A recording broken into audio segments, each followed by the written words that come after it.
The hall was silent, too silent for a Navy award ceremony. The air smelled faintly of polished brass and sea salt, and the laughter of officers faded when the janitor walked past them, pushing his squeaky mop bucket across the marble floor. His uniform wasn't blue like theirs, it was gray, worn, and frayed.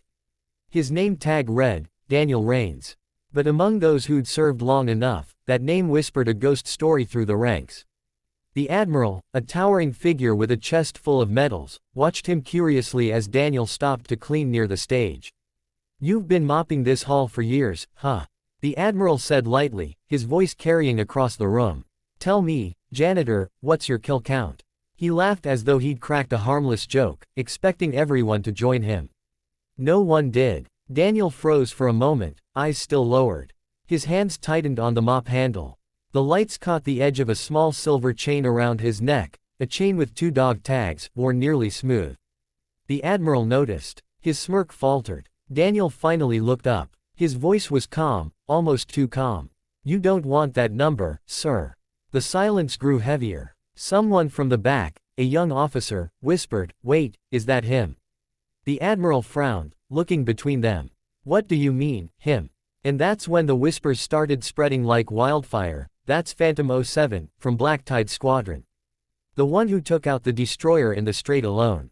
The one who disappeared after the mission." The Admiral's face paled. Daniel set his mop aside and stood straight for the first time in years. The weight of his presence was unmistakable, not arrogance, but something deeper, older, like a man who had seen too much and lived to regret every second of it. "I didn't come back for medals," he said quietly. "I came back to clean what's left of what we broke." The Admiral took a cautious step forward. "Why didn't you tell anyone who you were?" Daniel looked down, then slowly reached into his pocket and pulled out a worn photo, a little girl, about 6 years old, smiling in front of a porch swing. "Because when you lose your wife in the same mission you win a medal for," he said, "you stop caring about glory. You just want to be a dad again." The Admiral's shoulders softened. Around the room, hardened sailors shifted uncomfortably. A few bowed their heads. The silence wasn't out of pity, it was respect. Daniel had been a legend, yes. But what broke them was realizing that legends are human too. He continued, voice trembling now. "Every night I'd hear the radio chatter of the men I couldn't save. I kept hearing their calls fade out, one by one. So when the Navy called me back for another mission, I said no. My daughter was 3. She'd already lost one parent to war." The Admiral swallowed hard, emotion flickering in his eyes. "So you became a janitor?" Daniel gave a small, tired smile. "No, sir. I became her janitor. Cleaned her messes, her tears, her scraped knees, her nightmares. When she was scared of thunder, I told her it was just the sky saluting the brave. I didn't need to clean halls anymore, but I needed to clean my heart."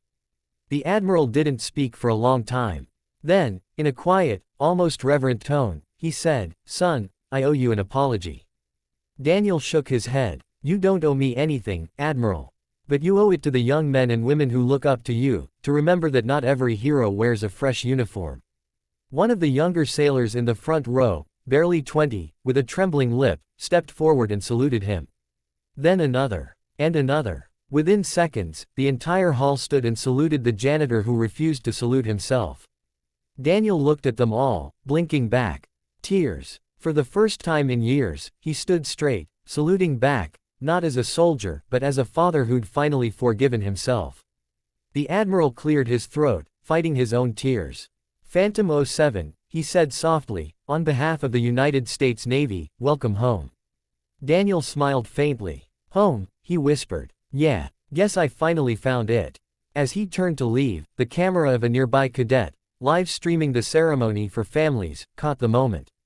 Within hours, the video went viral. The Admiral who asked his janitor about his kill count, and the truth that silenced an entire navy. Millions watched as the single dad who once commanded the skies walked away quietly, his mop bucket rolling beside him, a symbol not of shame, but of redemption.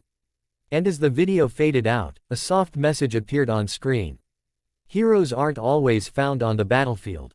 Sometimes, they're found pushing a mop, fighting for the people they love. If this story touched your heart, hit the like button, subscribe, and share it with someone who believes heroes can rise from anywhere. Because sometimes, the bravest battles are the ones no one sees.